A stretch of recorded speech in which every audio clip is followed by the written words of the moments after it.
Perfecto.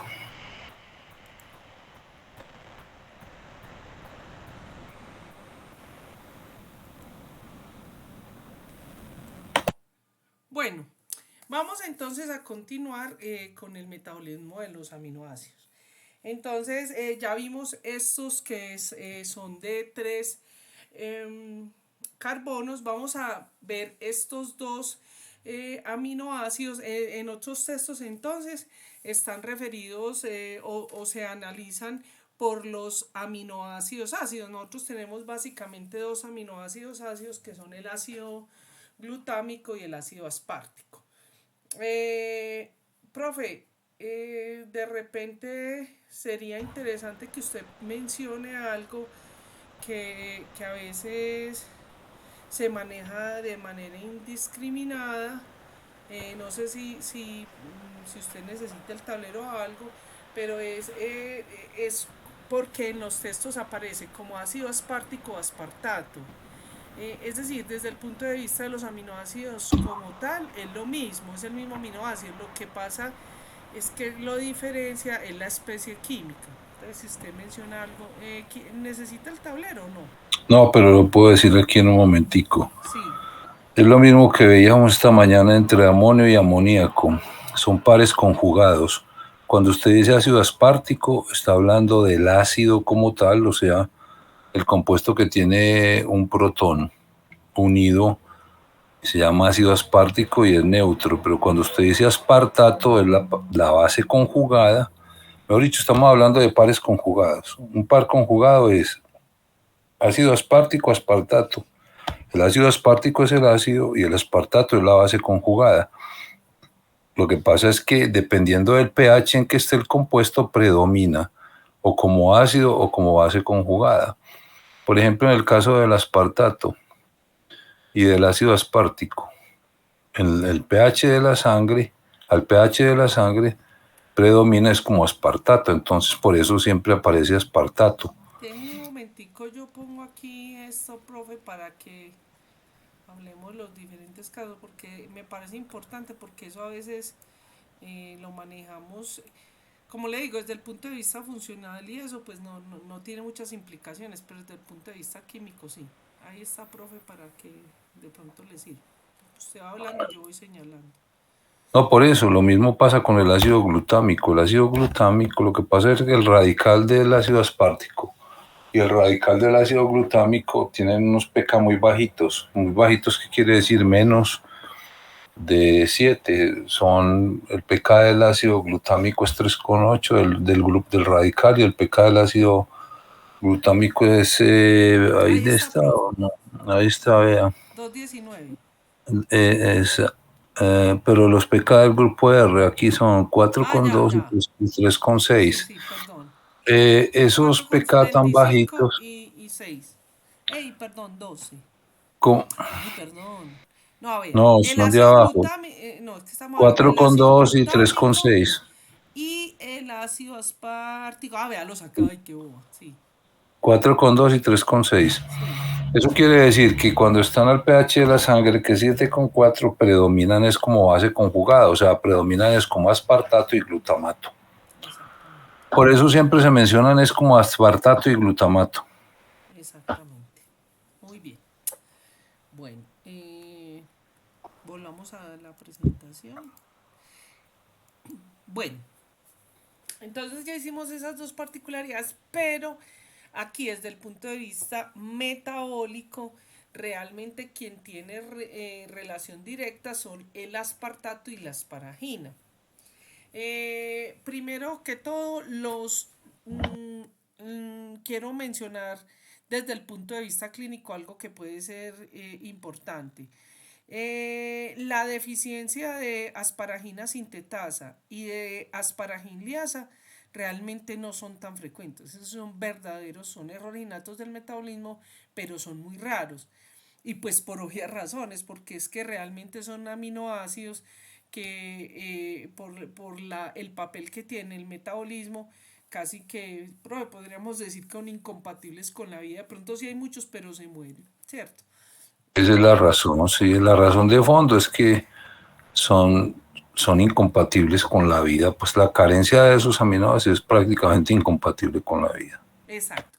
Y porque recordemos lo que hemos visto en esta clase, que tenemos dos aminoácidos que tienen que ver con el flujo del nitrógeno, ¿cierto? Que son el glutamato y la glutamina, que lo vamos a ver seguidamente de esta diapositiva, porque son aminoácidos que son de 5 carbonos. Pero aquí la importancia metabólica es que el glutamato y la glutamina tienen un papel protagónico en el flujo nitrogenado, ¿cierto? Sin embargo, aquí que estamos hablando, el aspartato y la asparagina tiene que ver con lo siguiente. Este es de los aminoácidos, el aspartato o ácido aspartico es un aminoácido de 4 carbonos, pero que tiene la capacidad de en su grupo carboxilo, en uno de sus grupos carboxilos, recibir otro grupo amino. ¿Y de quién recibe ese grupo amino? De la glutamina. La glutamina es de 5 carbonos, la vamos a ver acá. Mire, la glutamina es 1, 2, bueno, se cuenta así: 1, 2, 3, 4, 5 carbonos, ¿cierto? Y tiene dos grupos aminos, dos grupos aminos. Entonces, ay, perdón. Entonces, cuando esa glutamina entrega uno de esos aminoácidos, queda como glutamato, un aminoácido de 5 carbonos, 1, 2, 3, 4, 5, pero que tiene un solo grupo amino. Entonces, ¿qué interviene ahí? Ojo, porque le voy a decir cómo lo va a hacer la pregunta en el examen. Porque esto lo pregunto dos cosas. Y es de que aquí podemos hacer una aplicación de lo que vimos en otras clases. Si le pregunto, no tiene que contestar el señor Mesa que está ahí por escrito, pero lo contesta en su mente, ¿cierto? Por ejemplo, ¿qué tipo de reacción se hace acá de las reacciones que tienen que ver con el nitrógeno, con el grupo amino de los aminoácidos? Y es como lo pregunté en el examen, ¿qué tipo de actividad enzimática hay? Hay una actividad enzimática de transaminasa. Transaminasa, porque lo que hace es que pasa un grupo amino de una glutamina a un aspartato y queda convertido en asparagina. Otro punto importante que tiene esta asparagina: sintetasa, es decir, que necesita ATP para poder, la energía del ATP para poder hacer su acción enzimática. Entonces, ahí claramente podemos ver la transaminación. Ahora, cuando a partir de asparagina, perdón, a partir de asparagina, que es un aminoácido de 4 carbonos, 1, 2, 3, 4, este es el carbono alfa, a través de una enzima que es la asparaginasa o asparaginasa, es sinónimo. Entonces lo que hace es que nos va a liberar ese ion, ese grupo amino, lo va a liberar al medio.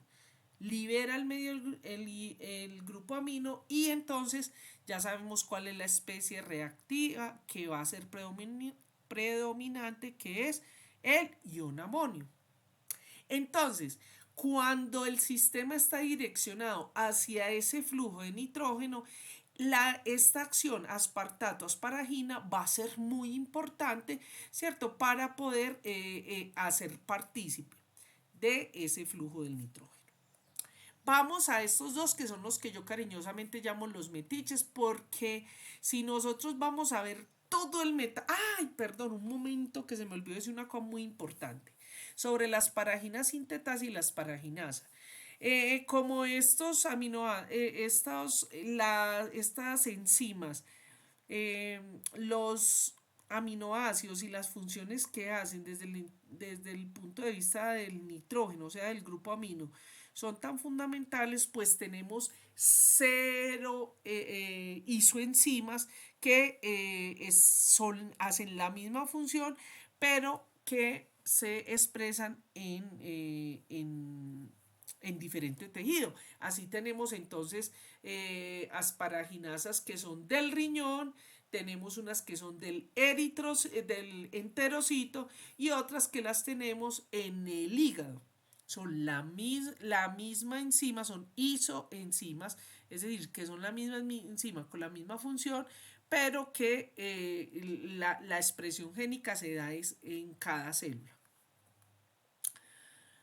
Lo mismo ocurre para la glutaminasa y la glutamin sintetasa. Tenemos glutamin sintetasa y glutaminasas propias del riñón, propias del enterocito, propias del hígado, ¿cierto? O de otros órganos. Entonces, este glutamato y glutamina, importante y relevante en el flujo nitrogenado, porque son los que tienen la capacidad es decir, el glutamato tiene la capacidad de recibir un grupo amino y la glutamina tiene la capacidad de cederlo, ¿cierto? Entonces, cuando tenemos este glutamato o ácido glutámico, fíjese que en estas dos reacciones, tanto de la glutamina sintetasa como la glutaminasa, son reacciones de desaminación, aminación o desaminación oxidativa. ¿Por qué? Porque ellos van a coger el nitrógeno que está en forma de ion amonio en solución en el medio ambiente, no lo cogen de ninguna molécula, sino del espacio donde estén, lo van a coger y lo van a incluir dentro de un aminoácido, pues para darle diferentes rutas. Entonces, por esa razón, cuando una persona tiene una hiperamonemia, uno de los, dependiendo la concentración de ion amonio, uno de los fluidos y de los tratamientos que se hacen en crisis es adicionándoles glutamato. ¿Cuál es el objetivo? Que ese glutamato tome ese ion amonio que está en el medio. Los que se vayan a dedicar a investigación, a trabajo con celular, con medios de cultivo, también el glutamato y la glutamina tienen un papel fundamental, precisamente por eso, porque en todo ese metabolismo que se da entre las células hay una liberación de ion amonio, de amoníaco, y el glutamato nos va a ayudar a recibir, pues a mantener la homeostasis, pues de que no hayan excesos de ion amonio que son tan tóxicos para las células. Bueno, entonces igual a partir de glutamato se da glutamina y a partir de glutamina podemos tener glutamato. Esta es la glutamiliasa, fíjese que libera, hay una desaminación oxidativa, libera el ion amonio al medio en esta aminación donde el ion amonio del medio lo toma el glutamato, esta enzima hace esa función, aunque ya vimos que el glutamato también está relacionado con otro tipo el glutamato y la glutamina, cuando se forma, por ejemplo, el radical que es alfa-cetoglutarato, que puede recibir los amonios, los grupos aminos de muchos destinos. También es importante mencionar que cuando hay una disminución de energía representada en ATP, ¿cierto? Es decir, cuando la especie reactiva es el ATP o el ADP, va a direccionar el funcionamiento de la enzima. Los errores innatos del metabolismo relacionados con la glutamina sintetasa y la glutaminasa son extremadamente raros. Quiero mencionar aquí, yo creo que no traje lo de la histamina, pero la histidina es un aminoácido esencial que lo tenemos que consumir en la dieta. De aquí es importante, hay un error innato del metabolismo que es la deficiencia de la histinidasa, ¿cierto? También es muy raro, pero aquí lo pongo relacionado porque esa histidina tiene que ver de alguna manera con el glutamato, ya que se crean unos metabolitos intermediarios en su catabolismo, ¿cierto? Que hay dos cosas. Uno, está la acción del tetrahidrofolato y otro que hay un metabolito intermediario que se llama el N-formimino glutamato, ¿cierto? Que tiene que ver con lo que se llaman los poliglutamatos que están dentro del metabolismo el catabolismo del ácido fólico, y entonces ese N-forminino glutamato se puede convertir en glutamato. Bueno, Vamos a pasar a otro tipo de aminoácidos, ya que hago un cambio, ¿cierto? Ya vamos a ver los aminoácidos no por el número de aminoácidos, sino por su funcionamiento, cómo funcionan dentro del organismo. Entonces vamos a ver lo que se llaman, ya aquí tenemos es como un criterio más estructural, pero básicamente es por las implicaciones dentro del funcionamiento y dentro de las aplicaciones clínicas. Básicamente estamos hablando de los aminoácidos de cadena ramificada. Esos aminoácidos, esta diapositiva es de el libro de Marx, esos aminoácidos de cadena ramificada, hay la mnemotecnia, muchos de ustedes la utilizan, que es el BIL, o sea, valina, isoleucina y leucina. Las letras son B, I y L, ¿cierto? Valina, isoleucina y leucina. Bueno, resulta que estos aminoácidos entonces se llaman así porque el radical por la constitución química se llama cadena ramificada.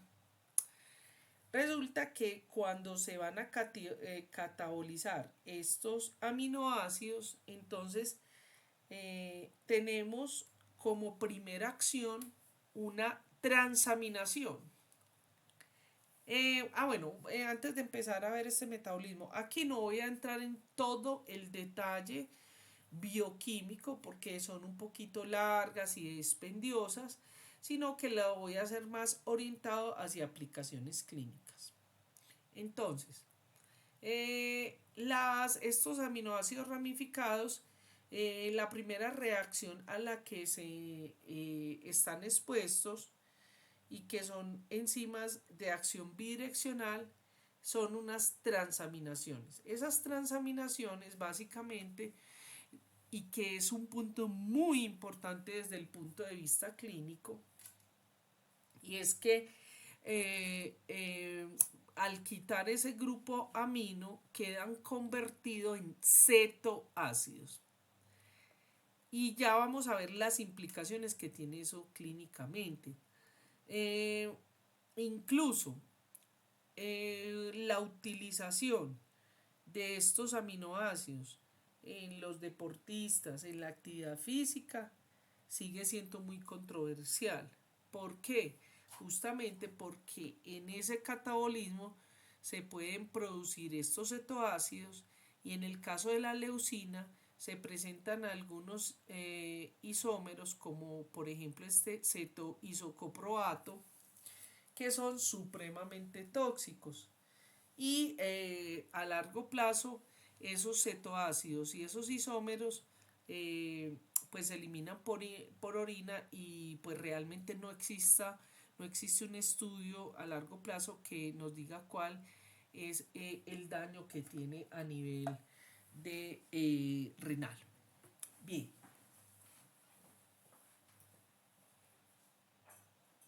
Perdón, tomo un poquito de agua.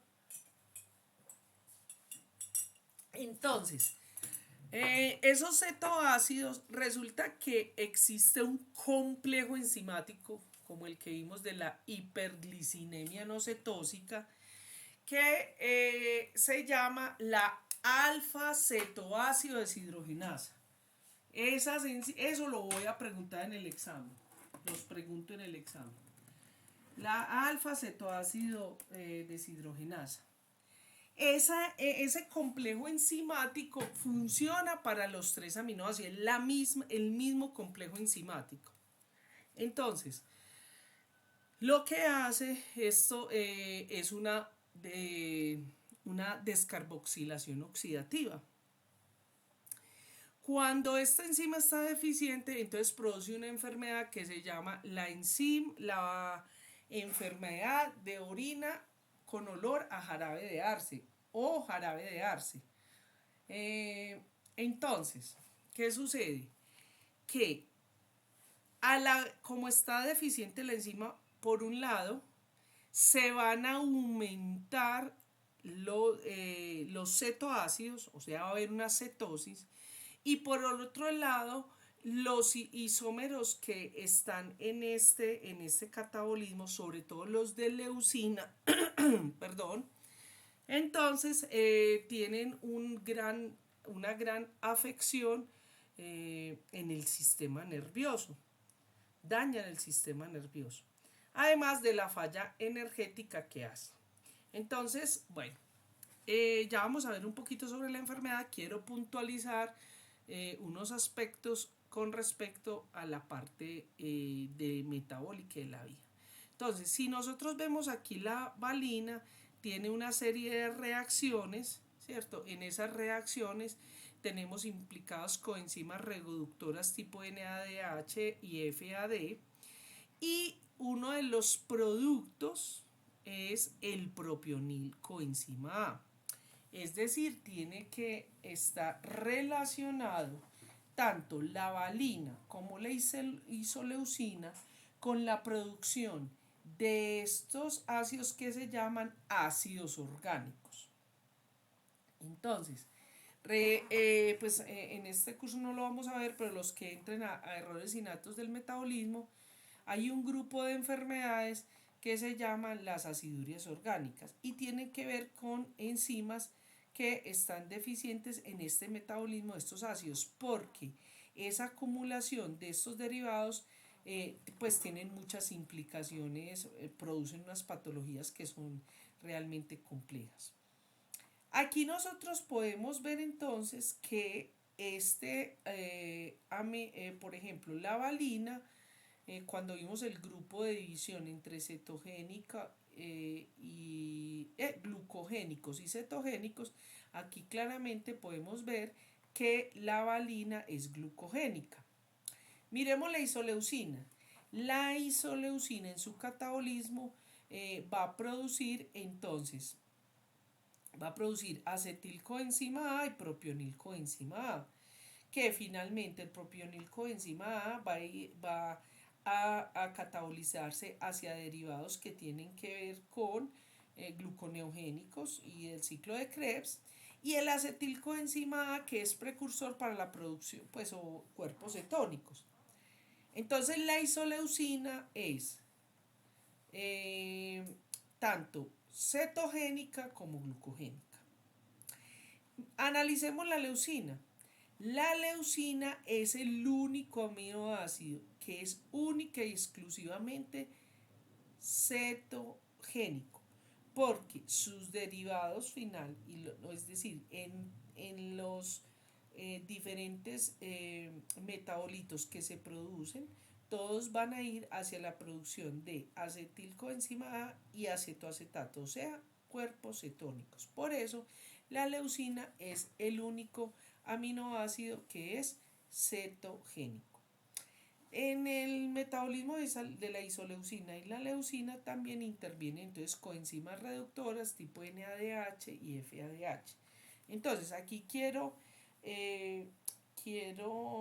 llamar la atención de algo que habíamos mencionado de manera importante, y es las coenzimas que participan en el metabolismo de los aminoácidos. Habíamos dicho de manera importante que hay unas enzimas que necesitan entonces de piridoxalfosfato, de ácido fólico y vitamina B12. Pero también está entonces, lo que pasa es que no tienen la relevancia de estas tres coenzimas, porque eso va a depender mucho de el tipo de función que hace. Básicamente van a funcionar como coenzimas reductoras y que pueden ser en su forma NAD o NADH, FAD o FADH2. Entonces, recordemos que la nicotinamina adenin dinucleótido viene de la niacina y la flavina adenin nucleótido de la vitamina B2.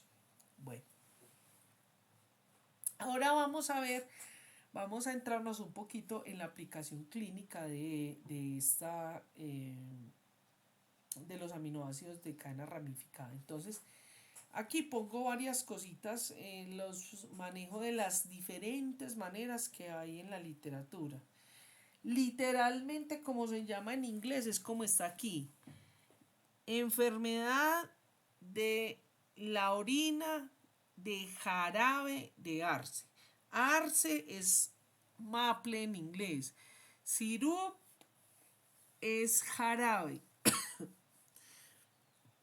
Entonces, resulta que en algunas traducciones de algunos de los países de habla hispana le ponen jarabe. Por ejemplo, en el cono sur de América no utilizan la palabra miel, sino J. O sea, enfermedad de orina, jarabe de arce. En Europa, en algunos países de Europa, entonces utilizan es miel. Y en algunos de Centroamérica, ¿cierto? Bueno, esta enfermedad pertenece a los errores innatos del metabolismo. También les pongo esta sigla porque algunos países no utilizan el término error innato del metabolismo, sino error en congénito del metabolismo, como es España. Bueno, esta enfermedad es una enfermedad autosómica recesiva, es decir, que se necesita el alelo del padre, el alelo de la madre para que se presente. Básicamente ya vimos que el defecto va a estar en ese complejo de la alfa-cetoácido deshidrogenasa. Aquí quiero llamar la atención porque esta enfermedad es muy devastadora y es muy agresiva. Pero esta enfermedad se presenta en los primeros 5 días después del nacimiento, después de que el neonato empieza a amamantar, a recibir la alimentación. A las horas, después de que se activa su metabolismo hepático, empieza a tener las manifestaciones. La característica de eso es el olor de la orina y de sus secreciones, de sus fluidos a el jarabe de arce. El jarabe de arce, bueno, ahorita se los muestro. El arce es un árbol, o se los voy a mostrar de una vez aquí ya. El arce es un árbol que es típico en los países donde hay estaciones. Esa es la hoja típica del Canadá, es el símbolo nacional canadiense. Y este es un país que ustedes le ponen aquí grandecito, pero a los árboles les hacen unas cortaditas y él secreta, los árboles secretan una savia, un compuesto que ese compuesto luego se va a destilar y forma lo que es el jarabe de arce, que es una delicatez pues. Pero huele, o sea, tiene un olor muy típico, pero también huele parecido al azúcar al azúcar o a esa melaza que hacen las abuelas a partir de panela, que la derriten y como que le dejan que se evapore un poquitito el agua. O le echan agua, bueno, no sé cómo hacen eso. Pero entonces el olor es parecido a eso. Entonces, el olor es muy penetrante, como les digo, huele la orina, el popó, el sudor, las lágrimas, el aliento a ese jarabe de arce, ¿cierto? Realmente, ya aquí en Colombia no tenemos, pero incluso dentro del tamizaje de pruebas de tubo con la 2,3 dinitrofenilhidracina se puede hacer el diagnóstico. Es muy fácil porque simplemente colocarle a un reactivo unas gotas de orina y se hace un precipitado. Eso ya haría el diagnóstico. Desafortunadamente no lo tenemos. Les pido el favor a ustedes, nuevos médicos, que soliciten estos exámenes a pesar de que no estén. Lo que no se escribe, lo que no entra en las estadísticas no existe. Entonces, aunque no estén aquí, por favor pídanlo, que eso va a presionar al sistema a que este tipo de exámenes se impongan. Bueno, ¿qué se va a ver en el niño? Entonces, como les digo, eso se da en los primeros días del niño. Nosotros tuvimos una paciente desafortunadamente hizo un deceso. Ahorita voy a mencionar algo que es interesante. Porque estos niños que tienen estos defectos de los aminoácidos hay que evitarles el recambio proteico. ¿Por qué hay que evitárselos? Porque cuando hacen los recambios proteicos por el crecimiento, por las virosis, por las vacunas, por un trauma, por una cirugía, por una fiebre, por cualquier manifestación, pueden hacer una crisis aguda que los lleve incluso a la muerte, como pasó el caso de nuestra paciente.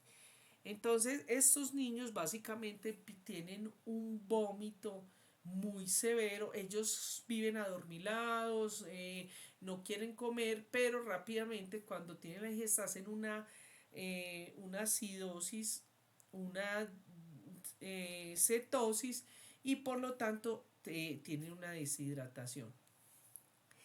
El daño neurológico y el daño mental, porque estos niños quedan con un retardo mental severo, irreversible. El daño los hace particularmente la acidosis y la cetosis y los acúmulos, sobre todo de los derivados de leucina, son los que hacen los mayores daños. ¿Cómo es el tratamiento? No, esto no tiene tratamiento. Lo único que hay que hacer es restricción dietaria y el manejo de las acidosis y de las cetosis.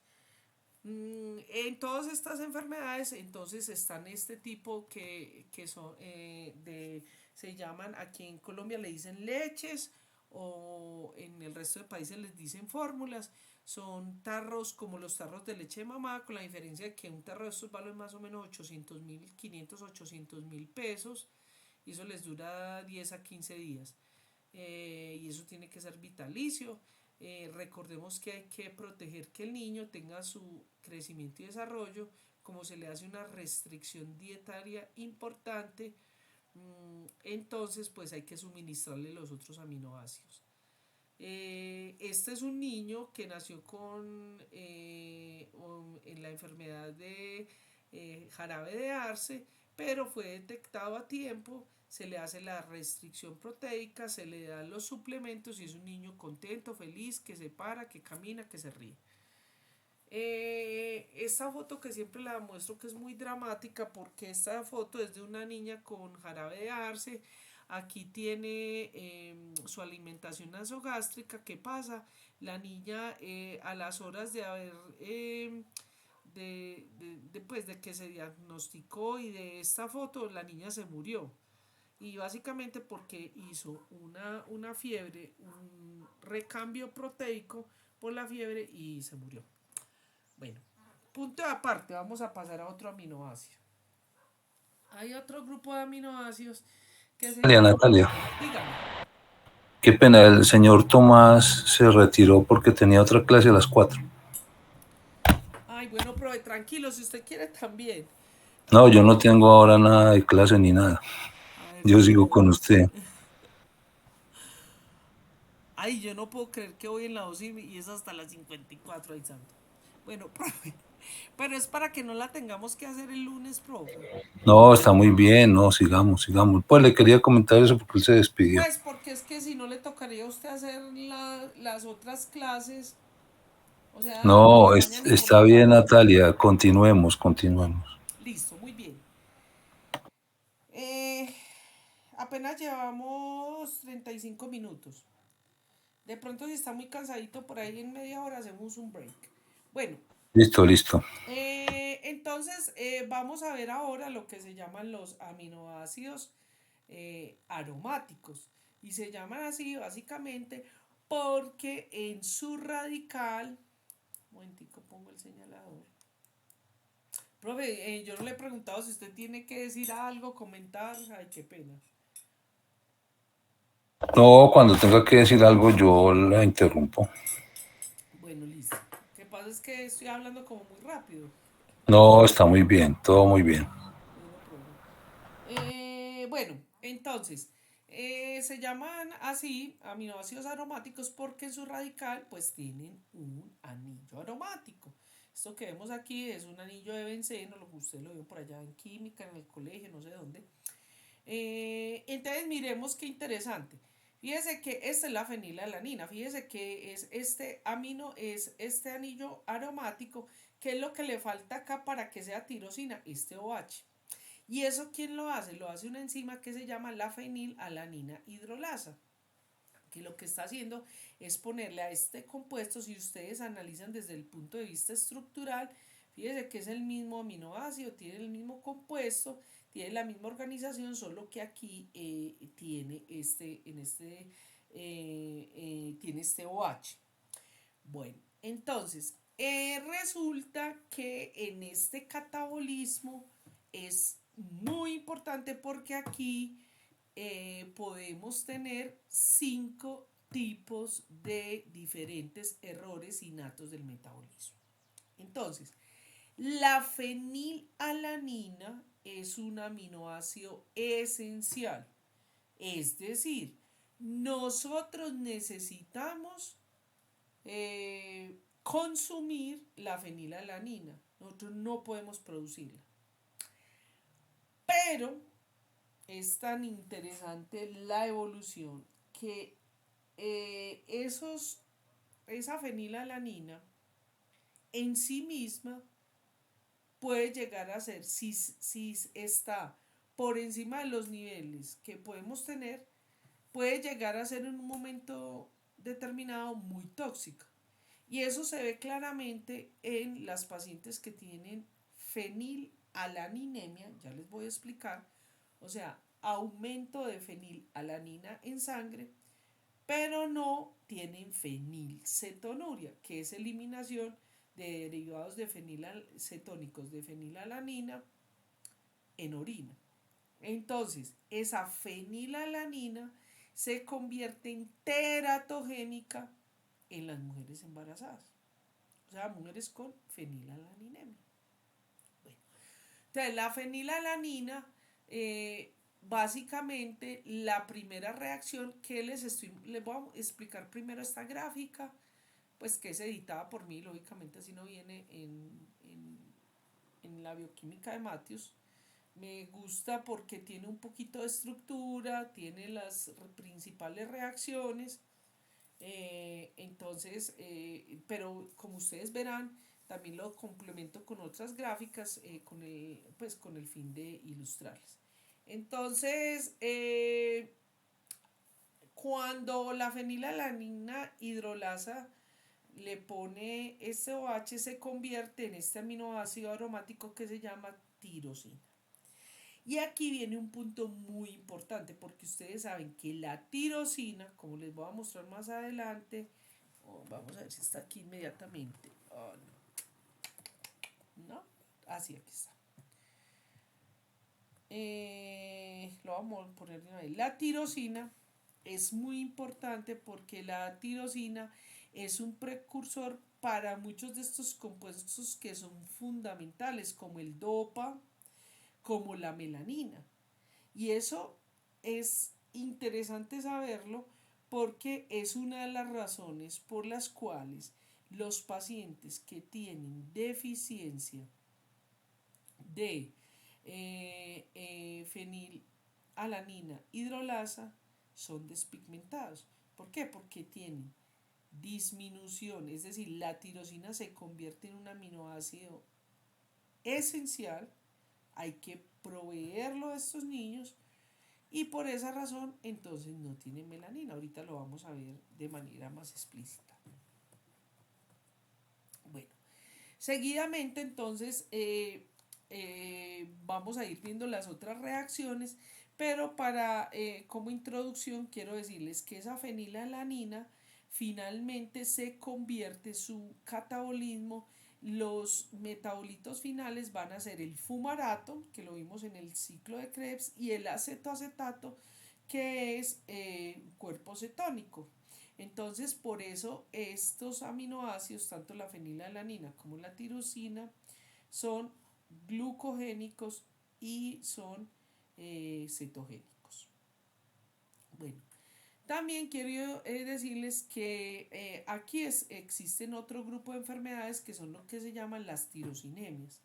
Esas tirosinemias pues no tienen un orden por las reacciones, sino fue cómo se fueron encontrando la 1, la 2 y la 3 que queda por acá. Y nosotros tenemos pacientes con tirosinemia y tenemos también otra enfermedad que esa la describió el padre de los errores innatos del metabolismo, que es Archibald Garrod, que es la alcaptonuria. Ya la vamos a ver. Bueno, entonces, la primera reacción está dada por la fenilalanina. Es la conversión de esa fenilalanina en tiroxina, donde básicamente vamos a ponerle este OH. La enzima es la fenilalanina hidrolasa. Esto es una reacción que se da en el hígado. Pero ojo, aquí hay un punto muy importante. Y es que esa hidrolasa necesita una coenzima reductora para funcionar. Y esa coenzima reductora se llama la tetrabiopterina. Para que pueda funcionar, nosotros tenemos una enzima accesoria que, vamos a ver si está acá, muy bien.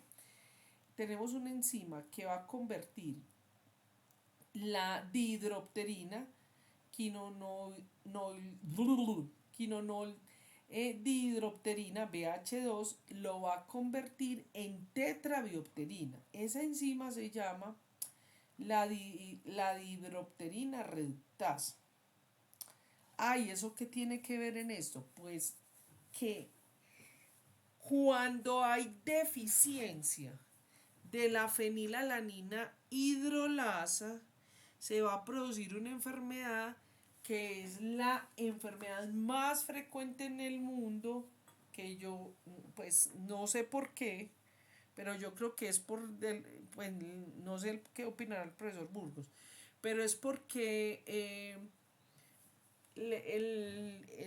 la persona, el doctor Folling, que fue el que la escribió y que encontró que podía modular eso haciendo supresión alimenticia de la fenilalanina, todo eso creó pues como toda una serie de detección y de programas para este tipo de enfermedades. En Colombia no es tan frecuente, aunque tenemos una familia en Boyacá donde hay 4 pacientes con esta enfermedad, pero esa es la que se llama la fenilalanina, la fenilcetonuria clásica. Ya vamos a entrar en detalle sobre esa enfermedad y vamos a ver algunas particularidades de la enfermedad. Pero también existe una fenilcetonuria, que es la no clásica, o deficiencia o fenilcetonuria por deficiencia de dihidropterina reductasa. Esta es de mejor pronóstico. ¿Por qué? Porque simplemente lo que se hace es que a los niños se les da el BH4, o sea, la tetrahidropterina, y entonces pues no van a sufrir la fenilcetonuria. En el caso de la fenilalanina hidrolasa, pues también se les da BH4, pero realmente no es tan de buen pronóstico, es mucho más agresiva. Entonces, bueno, sigamos adelante. Bueno, quiero mencionar otra cosa, no recuerdo si trae otra diapositiva más adelante, y es, ojo porque lo pregunto en el examen. Nosotros no tenemos la capacidad de eliminar fenilalanina en orina. Nosotros, cuando está la fenilalanina en el organismo, se producen derivados cetónicos de la fenilalanina. Pero qué pena, me voy a adelantar porque, véalo, aquí está. Está muy pixelado, pero ¿qué se va a hacer? Es lo mejor que conseguí. Entonces, la fenilalanina, ¿cierto? Cuando tenemos presencia de esa fenilalanina, entonces se van a hacer estos derivados que se llaman derivados cetónicos de la fenilalanina, que son el fenilpiruvato, el feniclactato, la fenilacetona y la fenilacetilglutamina. Esos son los que se eliminan, ¿no? Esa es una de las maneras como la eliminamos por orina. Nosotros no eliminamos fenilalanina. Entonces, Por esa razón, la enfermedad, cuando hay una deficiencia de fenilalanina hidrolasa, se llama fenilcetonuria. Esa fenilcetonuria o PKU, fenilcetonuria, eh, es la más frecuente, ¿cierto? Pero incluso ya se sabe que hay un grupo de enfermedades que se llaman hiperfenilalanemia. ¿Qué significa eso? Que son pacientes que tienen aumento de fenilalanina en sangre, pero no eliminan los derivados cetónicos, o sea, no tienen fenilcetonuria. Y eso se ha demostrado sobre todo en pacientes que son heterocigotas de padres con fenilcetonuria, ¿cierto? Eh, o pacientes que tienen esa hiperfenilalanemia que no se detecta sino hasta que tienen ciertos problemas metabólicos, pues unos recambios severos, o cuando están embarazadas, ahí es donde las detectan. El problema es que ese aumento de fenilalanina, como les digo, en sí misma, o sea, la fenilalanina es tóxica en sí misma para el sistema nervioso. ¿Por qué? Le voy a decir porque no es que sea tóxica, sino que cuando se aumenta, resulta que nosotros tenemos un transportador en el cerebro que se llama el LAT1. Es un transportador que por ahí entran los aminoácidos aromáticos, los aminoácidos ramificados, pues una cantidad de aminoácidos, porque esos aminoácidos no pasan la barrera hematoencefálica sino a través de ese transportador. Entonces, cuando alguno de los aminoácidos se aumenta, ¿cierto? Pasa más ese aminoácido que los otros. Entonces, al entrar más fenilalanina, no entran los otros y eso hace que no haya el desarrollo neuronal, hace que no se produzcan una cantidad de neurotransmisiones y etcétera, etcétera. Bueno, entonces, esta enfermedad incluso, vamos a ver si aquí lo tengo, sí. Voy a decir las características de esta enfermedad. Entonces, esta enfermedad produce un retardo mental severo. ¿Cómo se detecta? Se detecta por los derivados cetónicos en orina, o sea, por la fenilcetonuria. Los niños o los infantes con esta enfermedad producen un olor a moho, a ratón mojado. Y también se puede detectar por el aumento de fenilalanina en sangre, que es más de 1,2. Entonces, estos niños por esta enfermedad, por eso se incluye dentro del tamizaje metabólico, porque si se detecta a tiempo es de muy buen pronóstico. ¿Por qué pongo esta foto acá? Porque este niño no es un niño rubio de nosotros como los del santuario o de los de Oriente Antioquia, no, es un niño que está despigmentado porque tiene una fenilcetonuria. Entonces, este es Folling, que fue el que describió la fenilcetonuria, incluso él llamó la enfermedad la imbecilidad fenilpirúvica. Antiguamente también se llamaba la enfermedad de Folling. Y ojo que esto es una cosa que dicen hasta los más expertos de este país, que Dios mío santo. Pero tengo que decirlo porque es que es falta de lectura y falta de estudio. Esta foto que ustedes ven acá, estas dos son unas clásicas. Este es el investigador. Estas son las manos de Folling. Pero entonces aquí dicen es que dos hermanos con fenilcetonuria. No, señor. Estos son dos personas totalmente diferentes. Este es Lionel Penrose y Judah Hershey. ¿Qué pasa? Que estos niños, este niño fue un niño que nació con fenilcetonuria, no lo detectaron a tiempo y como resultado tiene un retardo mental severo.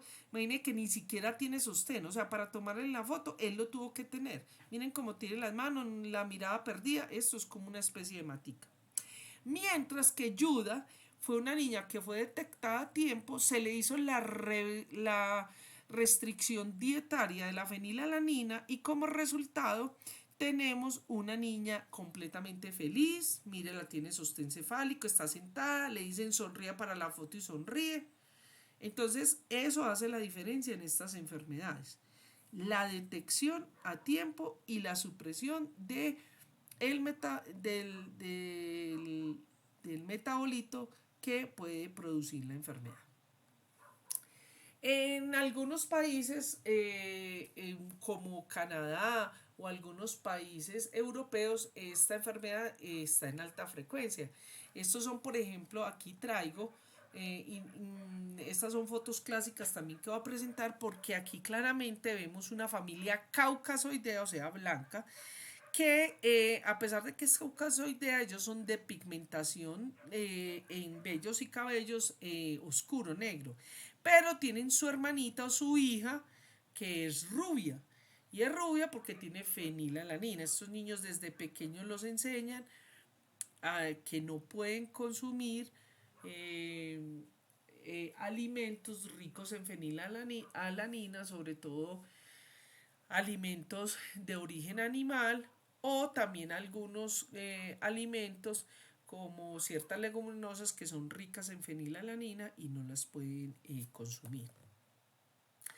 Este tipo de enfermedades, todas las que hemos visto de los errores innatos del metabolismo, son de origen caucasoideo. Sin embargo, hoy en día sabemos que hay mutaciones étnicas que están en la raza negra, en razas, por ejemplo, irlandesas. Nosotros tenemos mutaciones que son propias nuestras, en otros que somos pues pura mezcla. Aquí vemos esta foto, también me encanta porque esta es una clara evidencia son padres caucasoideos, todos son rubios. Sin embargo, fíjense en este par de mellizos que tienen fenilcetonuria, que están un poco más despigmentados que sus padres y sus hermanos. Y es básicamente porque tienen la fenilcetonuria. Pero como en estos países están estos programas bien desarrollados, son niños felices, normales. Bueno, muy bien. No tiene curas, son enfermedades que no tienen cura. Vamos a seguir con otro grupo de enfermedades que tiene que ver con los aminoácidos aromáticos. Y estamos hablando de las tirosinemias. Si ven en esta gráfica tiene esta orientación así. Aquí vemos la tirosinemia 1, la tipo 2 y la tipo 3, ¿cierto? Aquí pues voy a empezar por ver la tirosinemia 1, 2 y 3, ¿cierto? La tirosinemia tipo, bueno, entonces estas tres tirosinemias, entonces en la 1, vamos a empezar a ver la 1, que es la deficiencia de acetoacetato hidrolasa, que es llamada también la enfermedad hepatorrenal. Bueno, esta enfermedad entonces es autosómica recesiva y básicamente es una enfermedad que es muy agresiva porque básicamente el problema no tiene que ver en sí mismo con el acúmulo de tirosina, sino de metabolitos intermediarios que son supremamente hepatotóxicos y que dañan los riñones. Aquí vemos una gráfica de la necropsia de un niño con con tirosinemia tipo 1, la hepatorrenal. Esperen que... no, antes quiero mostrar una cosita para mostrarles. ¿Cuál es el problema? Básicamente, los dos compuestos que son supremamente... que dañan masivamente, como vieron en ese hígado y riñones, son el maleíl acetoacetato y el fumaril acetoacetato. De hecho, como vieron en la otra diapositiva, la nitisinona, que es el NTS1, lo que hace es que va a hacer que no haya aumento de estos compuestos, sobre todo el maleíl acetoacetato y el fumaril acetoacetato, que son los hepatotóxicos. Esta es la nitisinona o NTCB. Bueno, y aquí entonces vemos, este niño murió con una falla hepática y una falla renal aguda. Miren este hígado, ustedes saben que el hígado es un órgano que tiene una textura lisa, homogénea. Mírenlo cómo quedó en este chico. Bueno, vamos a mirar la segunda tirosinemia, que es la tirosinemia donde hay una deficiencia de la tirosina aminotransferasa, se llama también la tirosinemia oculocutánea o la enfermedad de Ringnan-Hanhart. Entonces, esta enfermedad también es autosómica recesiva.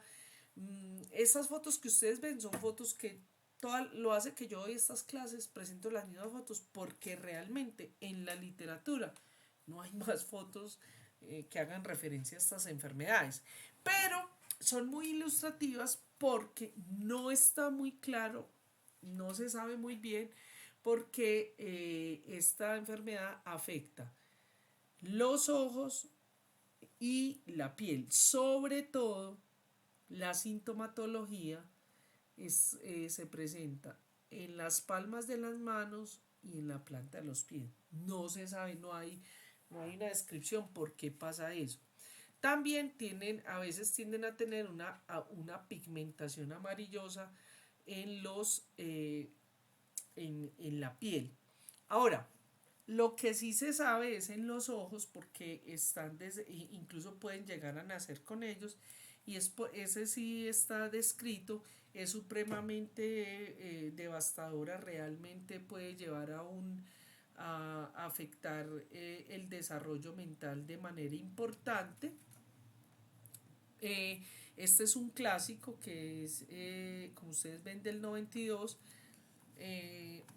Y estas son las lesiones típicas de la tirosinemia tipo 2. Eh, ¿Cómo la reconoce usted? Si alguno de ustedes se ha quemado con un cigarrillo, ¿cierto? Ven que hacia afuera está eritematosa, rosada, enrojecida. Hay una parte que está queratinizada, blancuzca, y hacia el centro, dependiendo del curso de la lesión, ¿cierto? Están más o menos queratinizadas o incluso ulcerativas. Pero esas lesiones se dan exclusivamente en la planta de los pies, y en la palma de las manos y en la planta de los pies. No se da en otra parte. Aquí vemos un niño, ¿cierto? Esta es la foto de un niño con tirosinemia tipo 2. Fíjese que no se ven las lesiones tan claramente, pero los niños cuando les tocan les van a poner las mediecitas. Antiguamente ya no se utiliza, pero antes les ponían, o todavía en algunos países lo hacen, manoplas, que son como guantecitos pero sin deditos. Entonces los niños lloran y gritan con eso, porque ellos, y ya cuando están más grandes, refieren el dolor en la planta de las manos y en las palmas de las manos y en las plantas de los pies. Esto es otro, y es lo que hace que los niños sean ciegos, porque hay un acúmulo de tirosina en el cristalino, ¿cierto? Y entonces esto que vemos acá, que ustedes ven acá, son acúmulos de la tirosina, que incluso los puede dejar ciegos.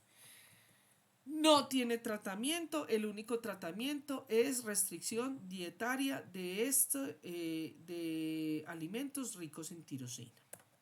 Vamos a ver el tercer tipo, que es muy escaso, hay muy poquitos, es muy raro, y es una deficiencia de la hidroxifenil piruvato dioxigenasa. Es la más severa, produce un retardo mental severo, tienen problemas en baja talla, bajo peso. Hay una cosa importante, y es que aquí, ya no lo hacemos pues acá, pero en los países donde está, se puede determinar el ácido 4-hidroxifenilacético en orina, y ese compuesto es patognomónico para esta enfermedad. Es decir, el que elimine eso tiene tirosinemia tipo 3. También pues se hacen pruebas moleculares y enzimáticas. Bueno. Entonces ya vimos, ya no nos falta sino una enfermedad, la vamos a ver aquí, que es la alcaptonuria. La alcaptonuria es, la describió Archibald Garrod a finales del siglo XIX, es autosómica recesiva, básicamente es una deficiencia de homogenizato diogenasa. Ojo, tenemos pacientes con esto en nuestro país, en nuestra ciudad. Incluso un colega, un amigo mío tiene alcaptonuria. Esta enfermedad usted la va a reconocer, la puede reconocer y diagnosticar porque forma lo que se llama la tríada de la alcaptonuria. Este es de los pocos errores innatos del metabolismo que se llaman benignos. ¿Y por qué benignos? Porque los pacientes pueden vivir su vida completamente, no hace un retardo mental, tienen muy mala calidad de vida, lógicamente, porque pues el acúmulo de ese ácido homogentísico en las articulaciones les da muy mala calidad de vida, les tuerce los huesitos, les da una artritis deformativa importante.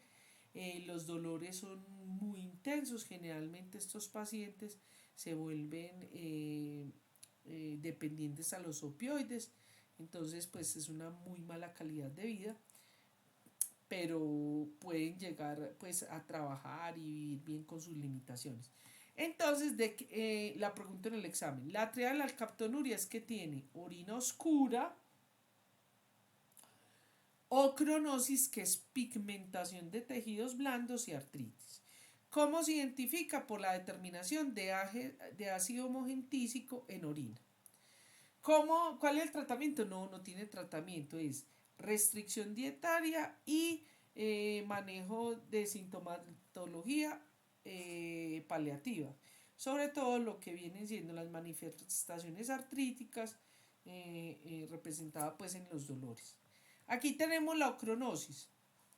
La orina oscura. La orina es como Coca-Cola o café, o muy rojiza y rápidamente se vuelve como Coca-Cola. Por eso se llama orina oscura. Ocronosis.